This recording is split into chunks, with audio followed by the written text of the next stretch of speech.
병든 우리의 몸이 튼튼하여지고 슬프던 마음이 위로를 받고 실망한 이 몸이 힘을 얻고 멸망의 폭우 헤어나오기 위하여 예수께로 나아갑니다.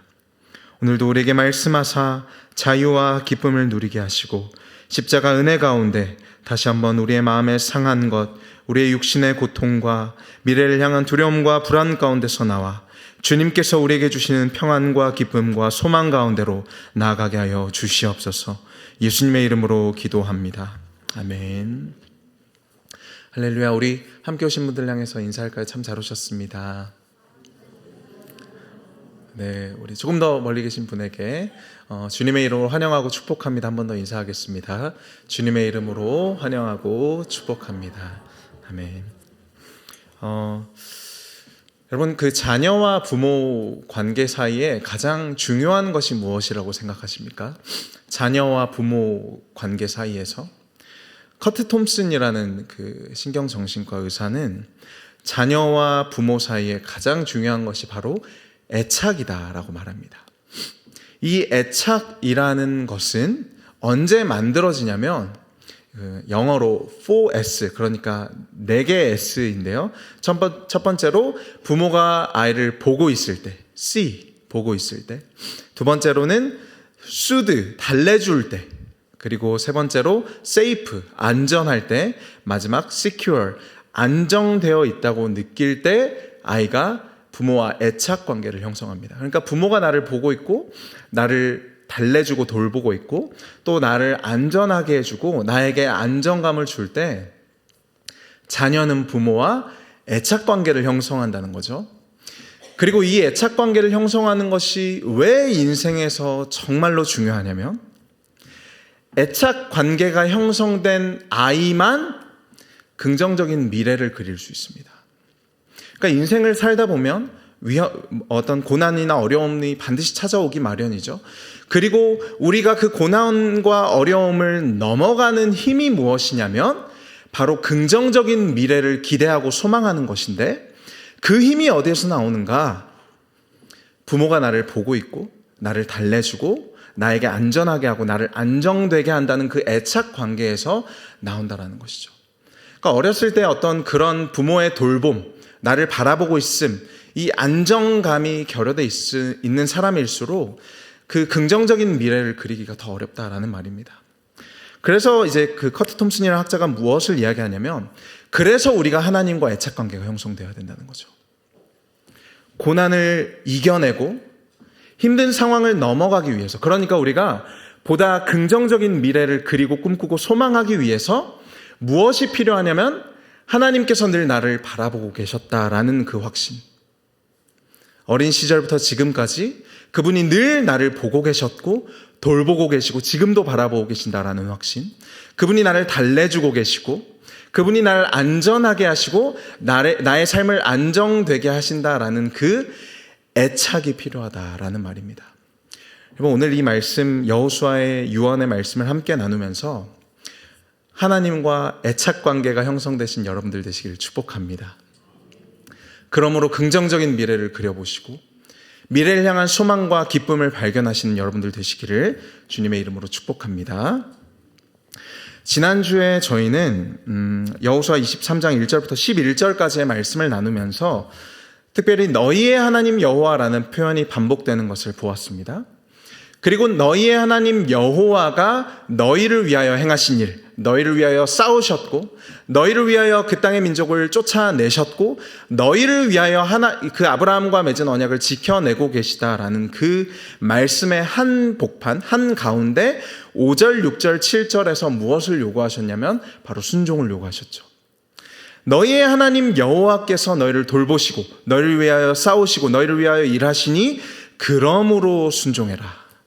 그러므로 율법에 순종하고 그러므로 이방 민족들과 신들에게 절하지 말고 그러므로 여호와께 가까이 하라.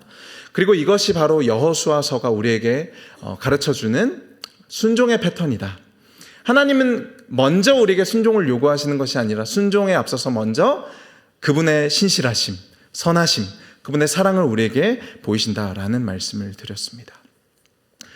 출애굽기 19장 4절부터 6절까지 말씀으로 우리 한번 잠깐 볼까요? 4절, 5절, 6절 말씀인데 제가 한번 읽어보겠습니다. 내가 애굽 사람에게 어떻게 행하였음과 내가 어떻게 독수리 날개로 너희를 업어 내게로 인도하였음을 너희가 보았느니라. 5절은 세계가 다 내게 속하였으니 너희가 내 말을 듣고 언약을 지키면 너희가 내 소유가 되겠다. 6절 말씀 보시면 너희가 내게 대하여 제사장 나라가 되며 거룩한 백성이 되리라 라는 이 말씀이 있는데 알렉 모티어라는 학자가 이 출애굽기 19장 4절에서 6절 말씀을 주석하면서 이 4절, 5절, 6절에 나타나는 세 가지 요소의 순서가 이 4절, 5절, 6절의 순서가 성경 전체를 이해하는 데 굉장히 중요하다고 말합니다. 19장 4절에서는 먼저 무엇이 나왔었냐면 독수리 날개로 내가 너희를 업어 인도하였다. 그러니까 4절에는 하나님의 구원 역사가 먼저 등장하였고요.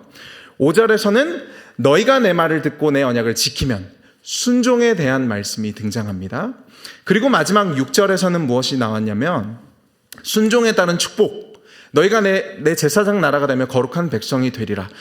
하나님의 구원의 역사와 너희의 순종과 그 순종에 따른 이 축복의 순서를 이해하는 것이 성경 전체를 이해하는 데 굉장히 중요하다. 그리고 나서 매우 강하고 단호하게 이렇게 말합니다. 그 알렉 모티어라는 학자가 무엇도 이 순서를 바꿀 수 없다. 무엇도 이 순서를 바꿀 수 없다. 어떤 순서요? 하나님께서 은혜로 우리를 구원하시고 그에 따라서 우리가 반응하여 무엇을 하고 순종하고 그 순종이 우리에게 무엇을 가져다 줍니까? 축복을 가져다 주십니다.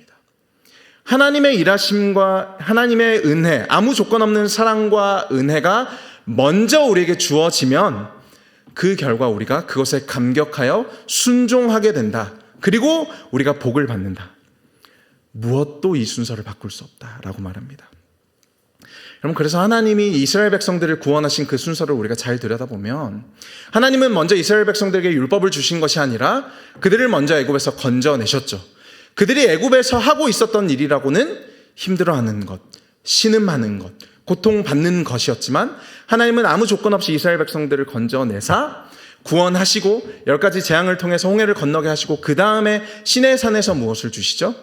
율법을 주시죠. 여러분, 이 순서를 이해하는 것이 성경 전체를 이해하는 것에 있어서 굉장히 중요합니다.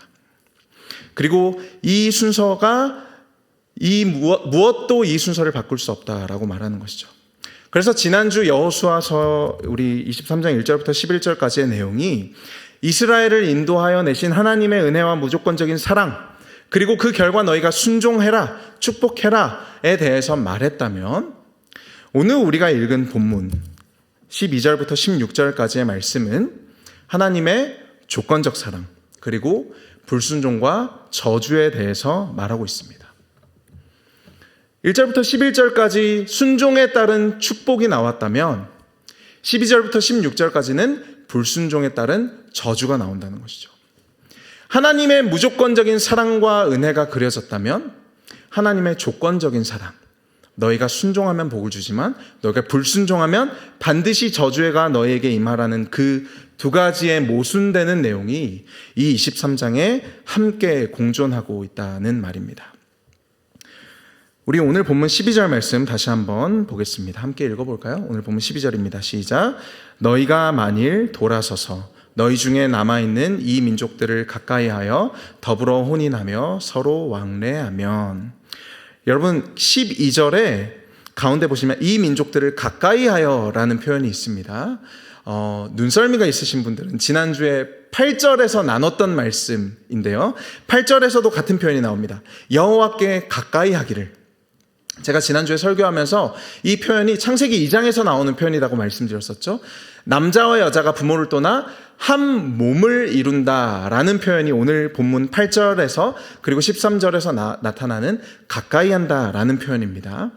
그러니까 너희가 만일 하나님을 사랑해야 하는 그 사랑으로, 하나님을 의지해야 하는 그 의지로 하나님을 사랑하는 것이 아니라 이방 민족들을 가까이 하고 그들의 신들을 사랑하면 이라고 말하고 있는 것이죠. 그 결과가 무엇이냐? 13절입니다.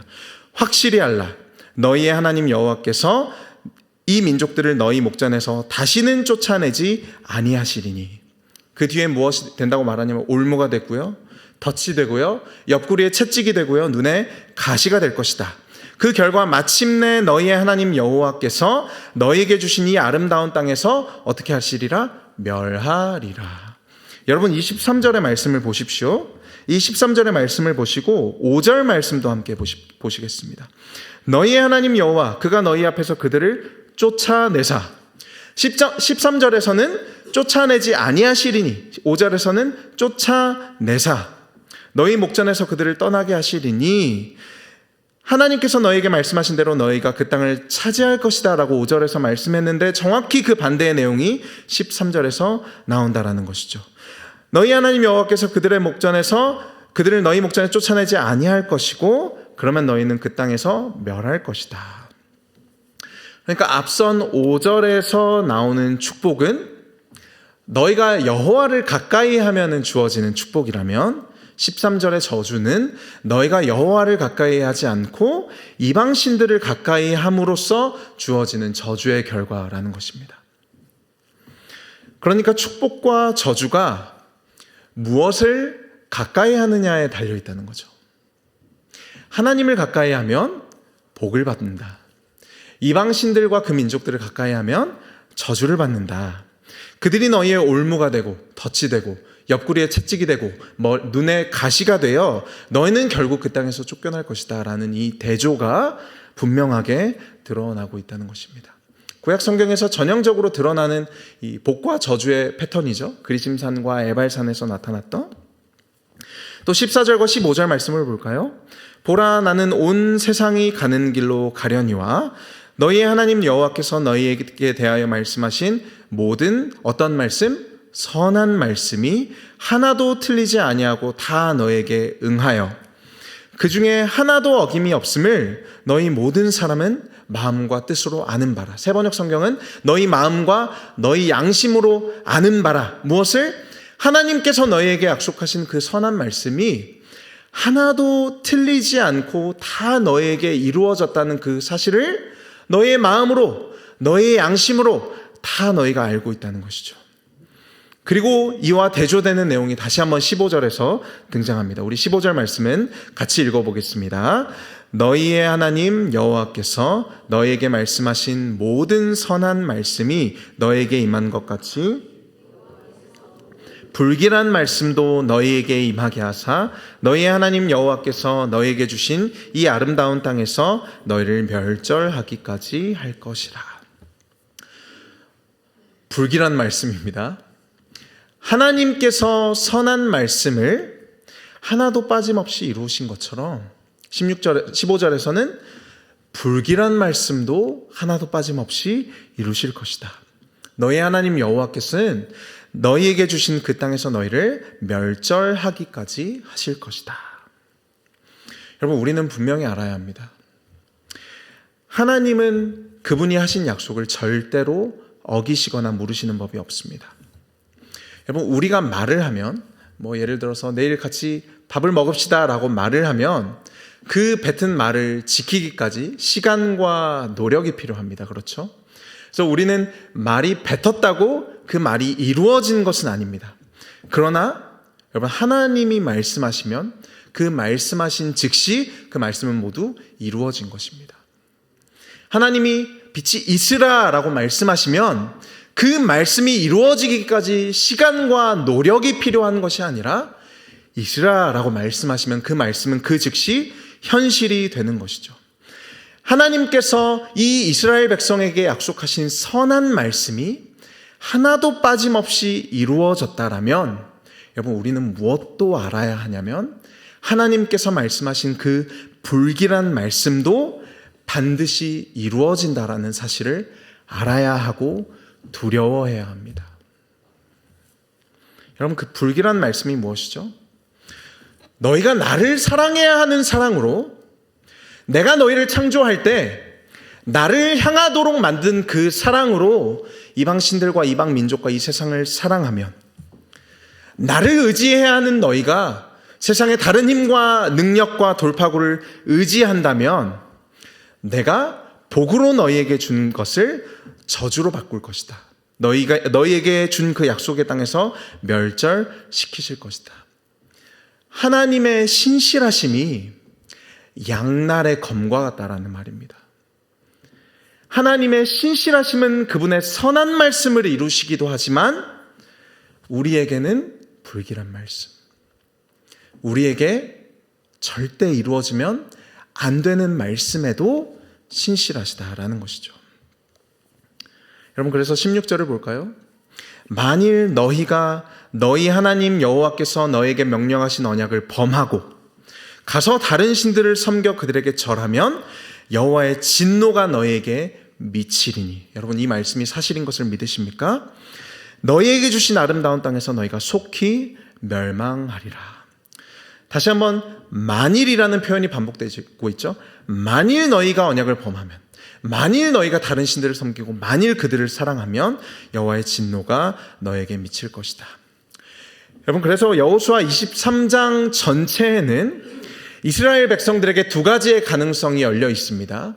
1절부터 11절까지 말씀처럼 하나님의 은혜와 하나님의 신실하심, 그분의 선하심에 반응하여 율법에 순종하며 이방 신들에게 절하지 않으며 여호와를 가까이 함으로 축복을 누릴 것인가? 아니면 만일 너희가 하나님이 아닌 다른 신들을 섬기고 이방 민족들을 가까이 함으로 저주를 받을 것인가? 이 두 가지의 가능성이 열려 있다는 것입니다.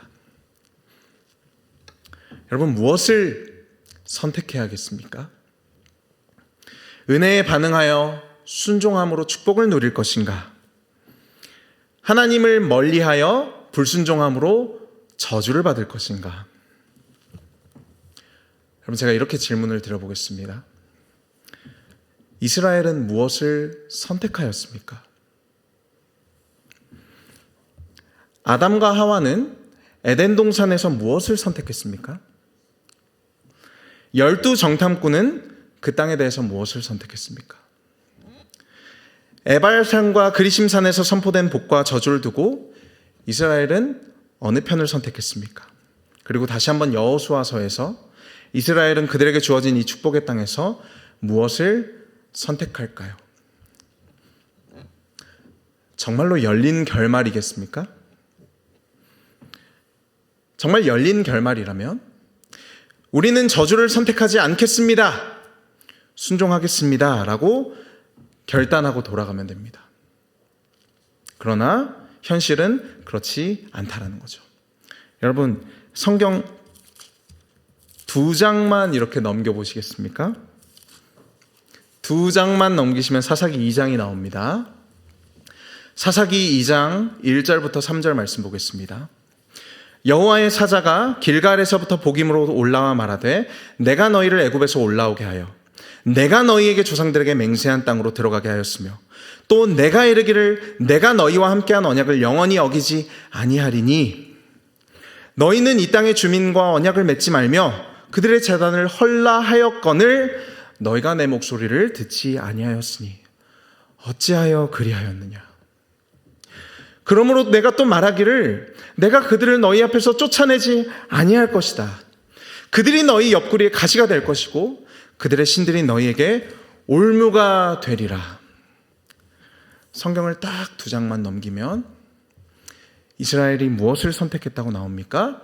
여호수아의 저주 가운데, 여호수아의 유언 가운데 불길한 말씀을 벌써 선택한 것을 우리가 발견할 수 있죠.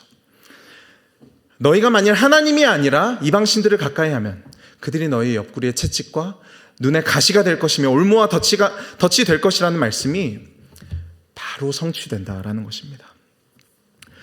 어제 100일 성경 일독을 하는데 열왕기상 14장 24절에서 이런 말씀이 있더라고요. 그 땅에 또 남색하는 자가 있었고 여호와께서 이스라엘 자손 앞에서 쫓아내신 국민의 가증한 일을 무리가 본받아 행하였다. 사사시대뿐만 아니라 왕들이 세워진 그 왕정시대에도 그들은 여전히 하나님께서 쫓아내신 그 국민, 하나님께서 쫓아내신 그 민족의 가증한 일들을 본받아 행하고 있더라. 여러분, 유다가 멸망하기 직전에 예레미야 선지자가 예레미야 7장에서 하나님께서 예레미야 선지자를 통해서 이렇게 말씀하십니다. 오직 내가 이것을 그들에게 명령하여 이르기를 너희는 내 목소리를 들으라. 그리하면 나는 너희의 하나님이 되겠고 너희는 내 백성이 되리라. 너희는 내가 명령한 모든 길로 걸어가라. 그리하면 복을 받으리라 하였으나, 복을 받으리라 하였으나, 우리 24절 말씀은 같이 한번 읽어볼까요? 시작. 그들이 순종하지 아니하며 귀를 기울이지도 아니하고 자신들의 악한 마음의 꾀와 완악한 대로 행하여 그 등을 내게로 돌리고 그 얼굴을 향하지 아니하였으며. 이 유다의 나라가 멸망하고 있는 그 순간에도 하나님은 순종하면 복을 주리라 하신 그 말씀을 잊지 않으시고 여전히 돌아오라 말씀하시지만 그들은 끊임없이 완악한 대로 그 등을 하나님께로 돌리고 행하였다라는 말입니다.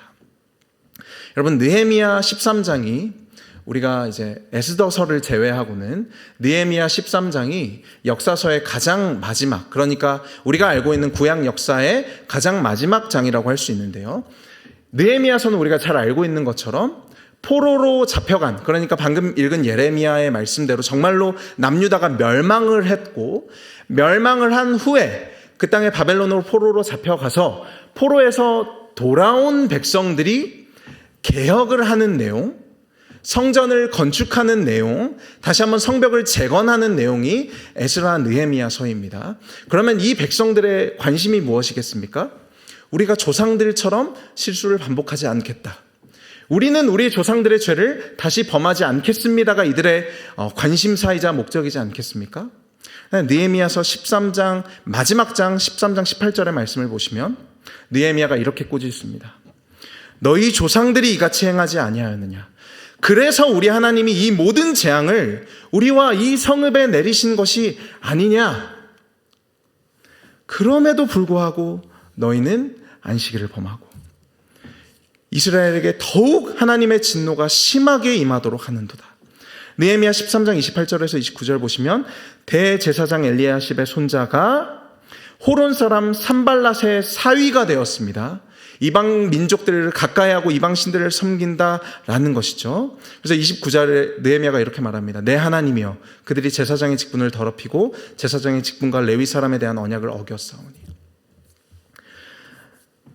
이스라엘 백성들이 사사기뿐만 아니라 왕정시대와 그들에게 임박한 멸망의 시대와 그리고 이미 그들에게 임한 심판 후에 이제는 조상들처럼 같은 실수를 반복하지 않겠습니다. 그러므로 율법의 정신으로 개혁하고 성전을 재건하고 성벽을 재건하는 그 현장에서도 이스라엘의 불순종, 그들이 저주를 선택하기를 그치지를 않더라. 하나님은 끊임없이 그들을 용서하시고자 선지자들을 보내시고 말씀을 주시지만 그들의 반역과 불순종이 멈추지 않더라. 여러분, 정말 구약 성경이 열린 결말로서 우리에게 복을 선택하시겠습니까? 저주를 선택하시겠습니까? 라고 묻고 있는 것입니까? 구약 성경이 계속해서 우리에게 증언하는 것, 하나님께서 이스라엘의 역사를 통해서 우리 안에 들어 보이게 하시는 것은 무엇입니까?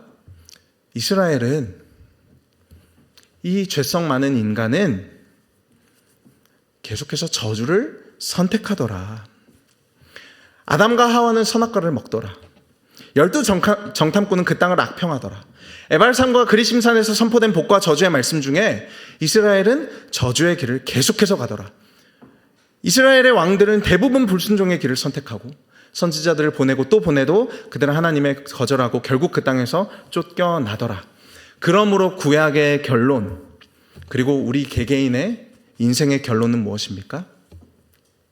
우리 앞에 놓여진 복과 저주, 오늘 이 여호수아가 우리에게 증언하는 바, 너희가 복을 선택할 것인가 저주를 선택할 것인가 라는 그 질문 앞에서 우리는 늘 하나님을 사랑해야 하는 사랑으로 세상을 사랑해왔고, 하나님을 의지해야 할 때 하나님이 아니라 다른 대상들을 의지하더라. 우리 앞에 놓여있는 복과 저주 앞에서 아무리 지혜로운 사람도요, 아무리 도덕적이고 선한 사람도 아무리 율법을 잘 알고 지키려는 사람도 단 한 사람도 빠짐없이 저주의 길을 가더라.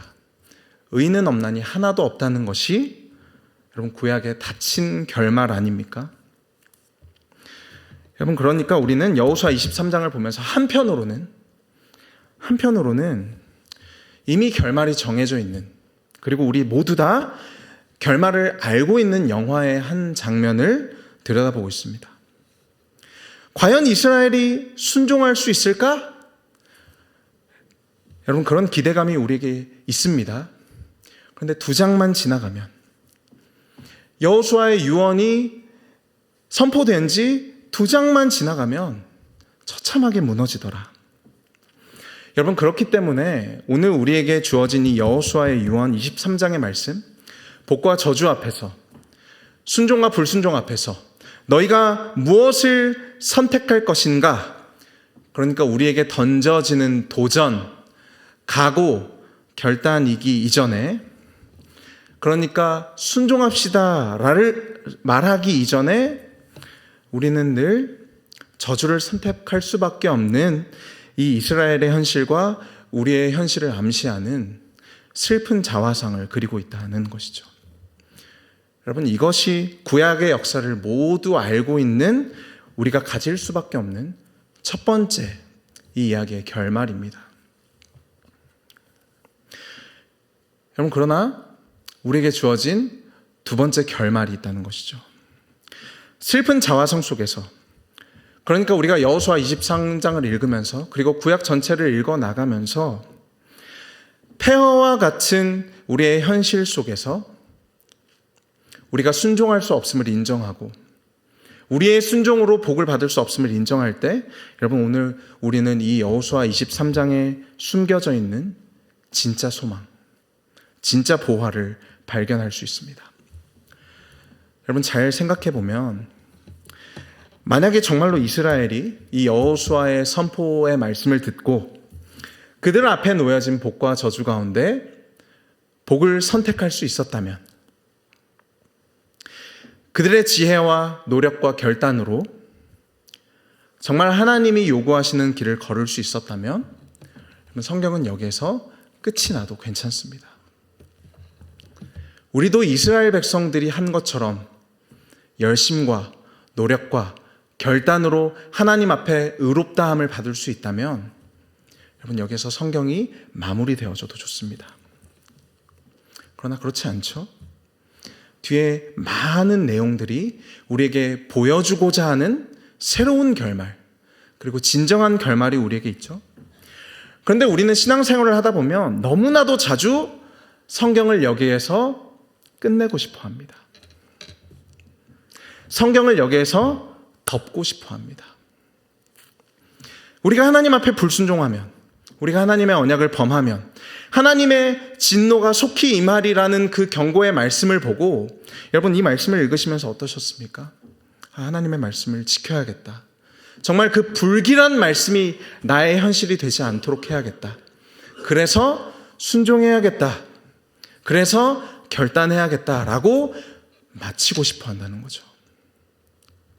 그러나 우리의 현실은 그렇지 않습니다.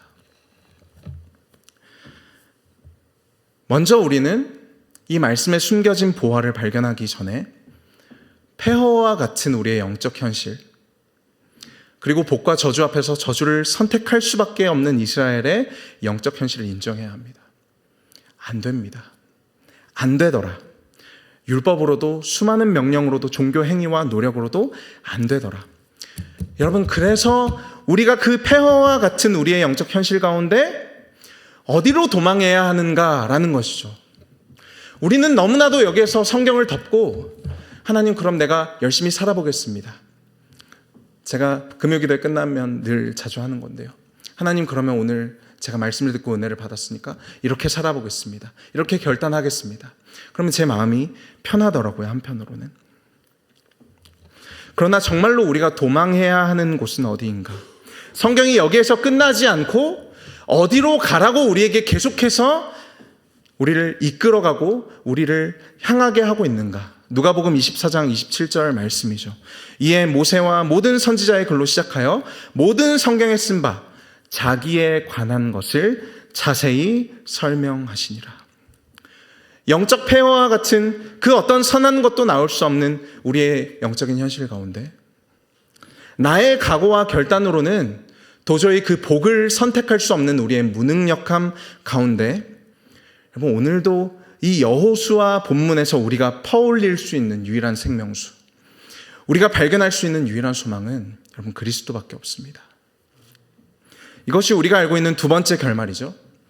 첫 번째 우리가 알고 있는 구약의 결말, 저주를 선택하더라. 그리고 그 첫 번째 구약의 결말을 뒤집고 역전시키고 완전히 바꿔놓는 진정한 결말, 복과 저주의 말씀 가운데 늘 저주와 불순종을 선택하는 이스라엘을 대신하여서 그 모든 저주를 십자가 위에서 감당하신 예수 그리스도로 말미암아 우리가 퍼올릴 수 있는 우리의 생명수, 우리의 목마르지 않는 샘, 우리의 줄이지 않는 빵 되신 예수 그리스도 말입니다.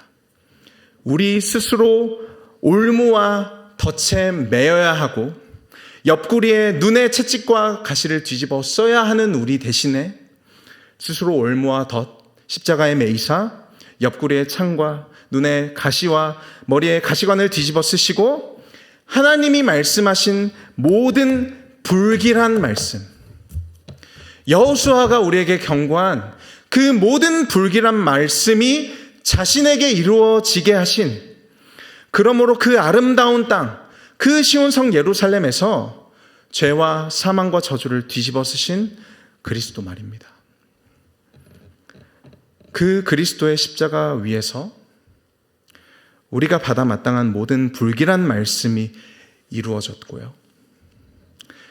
그리고 그리스도의 그 부활을 통해 그분이 마땅히 받아 누리셔야 하는 모든 복이, 우리가 지난주에 살펴보았던 하나님의 모든 축복이 우리에게 주어졌다라는 말입니다. 여러분, 그리고 그 결말이, 구약의 결말을 뒤집는 이 성경의 예수 그리스도라는 진정한 결말이 오늘 본문을 바라보는 우리의 관점을 완전히 뒤집어 놓습니다. 우리 오늘 본문 말씀 볼까요? 저주의 말씀, 12절의 말씀처럼 우리는 하나님을 사랑해야 하는 사랑으로 세상을 사랑하였고 세상과 혼인하고 왕래하였죠. 여러분, 우리는 인정할 수밖에 없습니다. 그리고 또 16절의 말씀처럼 우리는 하나님의 언약을 범하였고 이스라엘 백성도 하나님의 언약을 범하였고 하나님을 저버리고 다른 것들로, 세상의 신들과 세상의 쾌락과 인정과 안정들로 그들의 인생에, 우리 인생의 구원과 행복을 찾으려 했습니다. 그러므로 우리는 13절의 모든 저주와 15절의 모든 불길한 말씀, 그리고 16절에 나타난 모든 진노와 멸망을 받아 마땅한 자들입니다. 여러분, 이것이 구약의 결론이고 이것이 우리의 인생의 결론이지만, 그러나 하나님은 우리를 그 절망의 자리에 내버려 두지 않으셨고 우리를 대신하여 아들을 보내심으로 그 저주를 감당하게 하셨다라는 것이죠. 그리고 동시에 우리가 말미암아 그리스도 안에서 누리는 복의 내용이 무엇입니까? 지난주 우리 설교 본문을 통해 나누었던 것처럼 3절을 보실까요? 하나님이 나를 위해 싸우신다. 하나님이 나의 길에 앞서 행하신다. 나의 순종으로 말미암아 그런 것이 아니라 그리스도의 순종과 그리스도의 승리로 말미암아 하나님이 나의 앞에서 행하시고요. 4절에서 하나님이 나의 모든 언약의 말씀을 이루시고 나에게 맞설 자가 하나도 없게 하시고, 9절에서 한 사람이 100명을 감당함 같이 우리에게 맞설 자가 하나도 없게 하시며, 10절 말씀처럼 너희 중 한 사람이 1000명을 쫓게 하시는 그 복을 우리가 누리게 된다. 그러니까 예수 그리스도께서 이 성경 말씀을 통해서 유일하게 복의 말씀을 선택하시고 모든 율법에 순종하신 예수 그리스도께서 받아 마땅하신 그 모든 복들을 우리에게 허락하셨다라는 사실을 발견하게 된다는 것이죠. 그러므로 우리가 오늘도 누리고 있는 이 여호수아 23장의 복은 내 순종의 결과가 아니라 하나님의 은혜의 결과였음을 우리가 깨닫게 된다라는 말입니다. 우리가 성경 일독을 하고 있는데 예전에 어떤 분께서 구약 성경을 읽으면서 저한테 이렇게 말씀하시더라고요. 구약 성경을 읽으니까 너무나도 두렵다. 너무나도 무섭다. 지금 저희가 열왕기 상하까지 이렇게 왔는데 어떠십니까? 구약 성경을 읽으시면서. 저도 이제 설교 준비를 하면서 이제 대략적으로 역사서 훑어보고 선지서를 훑어보고 예레미야 선지자 글들을 읽어보면서 어떻게 이렇게까지 불순종할 수 있을까? 어떻게 이렇게까지 하나님께 반역할 수 있을까라는 생각이 듭니다. 그리고 무엇이 신기하고 놀랍냐면 하나님 어떻게 그렇게 오래 참으십니까? 하나님 어떻게 그렇게 오랫동안 인내하십니까? 그럼 구약 성경을 그리스도를 믿는 믿음 없이 들여다보면 여러분 이 말씀은 우리에게 재앙의 말씀입니다. 우리가 저주를 받을 수밖에 없다는 말씀입니다. 우리가 현실에서 느끼고 있는 그 고통과 고난의 현실들, 내 힘으로 벗어날 수 없는 참혹한 내 인생의 현실들 모두 다 무엇으로 해석될 수밖에 없냐면 내가 불순종했기 때문에 내 인생에 주어지는 하나님의 벌, 하나님의 유기하심, 하나님의 버리심으로밖에 해석될 수밖에 없다는 것이죠. 여러분, 그래서 그리스도 없이 율법을 들여다보면 우리에게는 두려움과 불안밖에 남는 것이 없습니다. 여러분, 그러나 그리스도를 믿는 믿음 안에서 의롭다함을 받은 자들에게는 이 말씀이 더 이상 심판의 말씀이 아니라는 것이죠. 시편 1편의 말씀, 제가 어렸을 때 교회를 다니면서 암송 대회를 이 말씀으로 나갔기 때문에 담대하게 암송할 수 있습니다. 복 있는 사람은 악인들의 길을 따르지 아니하고 죄인들의 길에 서지 아니하며 오만한 자들의 자리에 앉지 아니하고 오직 여호와의 율법을 무엇하여? 즐거워하여 그 율법을 주야로 묵상하는도다. 오랜 시간 동안, 저의 신앙생활에 오랜 시간 동안 풀리지 않는 과제였습니다. 이 말씀이. 여러분, 여호와의 율법이 어떻게 즐거울 수 있습니까? 복과 저주의 말씀, 너희의 살고 죽는 것이 달린 말씀, 순종하면 복을 받고 불순종하면 저주를 받는다. 그런데 구약의 결론은 무엇이라고요? 너네 불순종했잖아. 여러분, 이 말씀이 어떻게 즐거울 수 있습니까? 그런데 여러분, 예수님을 만나고 내가 나의 순종으로 의롭다함을 받는 것이 아니라 그분을 믿는 믿음으로 하나님 앞에 옳다 여겨졌다라는 사실이 인정되어지고 나니까 여러분, 이 말씀 이해가 되더라고요. 여러분, 여호와의 율법은 그리스도를 믿는 믿음으로 의롭다함을 받은 자들에게는 더 이상 살고 죽는 심판의 말씀이 아니라 나에게 은혜를 베푸신 하나님, 나를 구원하신 하나님, 아무 조건 없이 나를 사랑하사 오직 믿음으로 말미암아 의롭다 하시는 그 하나님께서 무엇을 기뻐하시는지, 나에게 무엇을 원하시는지, 그 하나님이 나로 어떤 삶을 살기를 원하시는지 기록된 말씀이라는 거죠. 내가 죽고 사는 심판의 말씀이 아니라 내가 사랑하는 그분에 대한 말씀, 그분의 성품에 대한 말씀, 그래서 내가 사랑하는 그분을 위해서 내가 오늘을 어떻게 살 수 있을까, 그분이 무엇을 기뻐하실까를 고민하는 그 삶 가운데 여러분, 이 율법이 다시 보이더라는 겁니다. 그 율법이 즐거워지더라는 거죠. 그 율법이 즐거워서 하나님이 기뻐하시는 것, 내가 사랑하시는 그분이 기뻐하시는 것을 행하기 위하여 내가 주야로 묵상하게 되더라라는 것입니다. 순종하면 복을 받고 불순종하면 저주를 받는, 그러니까 나의 생명이 달린 말씀, 그러므로 내가 두려워해야 할 말씀이 아니라 하나님과 교제하는 방편으로서 말씀이라는 것입니다. 여러분, 그래서 우리 주님께서 부활하신 후에 제자들에게 나타나서 가장 먼저 무엇이라고 말씀하십니까? 너희에게 평강이 있을지어다. 여러분, 우리 주님께서 십자가에서 다 이루셨기 때문에 우리가 받아야 하는 모든 저주와 우리가 받아 마땅한 버림받음을 받으셨기 때문에 그분이 이렇게 말씀하실 수 있는 겁니다. 평강이 너희에게 있을지어다.